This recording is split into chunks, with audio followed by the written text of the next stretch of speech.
আলাইকুম। তো এর আগে আমরা একটা ডাইপোল বানিয়েছিলাম। তো ডাইপোলটা যেহেতু অনেক অমনিডিরেকশনাল হওয়ার কারণে আশেপাশের সিগন্যালগুলো রিসিপশন অনেক সময় মিসিং হয়, ঠিকঠাক মতো পাওয়া যায় না। তো তাই এইবার আজকে হচ্ছে আমরা এই ডাইপোলটাকেই আপডেট করে আমরা বানাবো, আগে বানাবো 4 এলিমেন্ট। তো আমি হচ্ছে অলরেডি আপনাকে দেখানোর চেষ্টা করছি। ওকে, এখানে দেখতে পাচ্ছেন যে পাইপগুলো আমি নিয়ে আসছি। যেহেতু আমাদের এখানে চিকনগুলো 8 mm পাওয়া যায় না, তাই আমি এখানে ব্যবহার করছি 3/4। আর এখানে বুম হিসেবেও আমি 3/4ই ইউজ করতেছি। এখানে আমি মার্কিং করে নিয়েছি কোনটা কোনটা বসবে। আর এখানে এগুলো কাটা হয়েছে, তো এটাও কাটা পড়বে, তো ওই জন্য আমি চিহ্ন দিয়ে রাখছি। তো আমি মাপটা দিয়ে দিব, তারপরে হচ্ছে আপনাদেরকে দেখানোর চেষ্টা করব যে কিভাবে আমরা এটা মেক করলাম।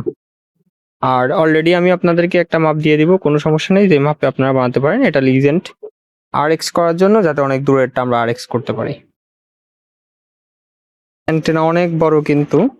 তো অ্যান্টেনার হচ্ছে আমরা এখন এখানে টাই করেছি, এই টাইয়ের উপরে আমি টেপিং করব যাতে করে এই জিনিসটা নড়াচড়া না করে, যাতে করে স্টিল থাকে। এই জন্য হচ্ছে আমি টেপিং করব, তারপরে বাকিটুকু হচ্ছে আমরা উঠে ফেলবো। তো মোটামুটি দেখুন, এখানে ডাইপোলের ক্ষেত্রে যে আমরা হচ্ছে ইনসুলেটেড গ্যাপ রাখছি। তো এই হচ্ছে বিষয়, আমরা এখন টেপিং করে ফেলবো। তো মোটামুটি হচ্ছে আমরা ইনসুলেটেড করে ফেলছি। ইনসুলেটেড করার পরে আমি একটা এমনি জাস্ট বেলুন প্রয়োজন নাই, বাট তাও আমি একটা বেলুন বানায় রাখলাম এখানে। আর এই জায়গাতে আমি টাইং করছি সব মোটামুটি। সর্বশেষে আমরা 4 এলিমেন্ট ইয়াগি অ্যান্টেনা বানিয়ে ফেললাম। এখন দেখা যাক এটার কার্যকারিতা কতটুকু বা কার্যক্রম কেমন হয়। এটা হচ্ছে রেডিও সিটি চেন্নাই। এটা হচ্ছে এয়ার ডিস্টেন্স হচ্ছে 1500 কিলোমিটার।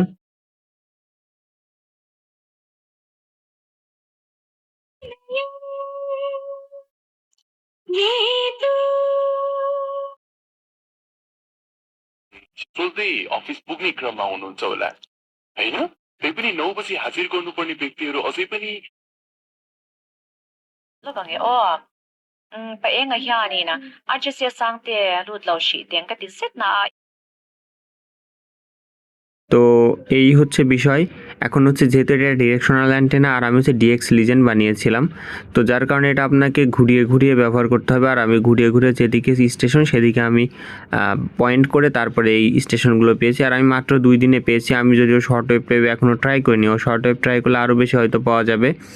তো শুধু FM ট্রাই করেছি, কারণ FMটা পেতে অনেক কষ্ট হয়। তো এই ছিল মোটামুটি ভিডিও। যে কোনো ধরনের প্রশ্ন, যে কোনো ধরনের কোনো মন্তব্য থাকলে অবশ্যই কমেন্ট করবেন। ধন্যবাদ সবাইকে।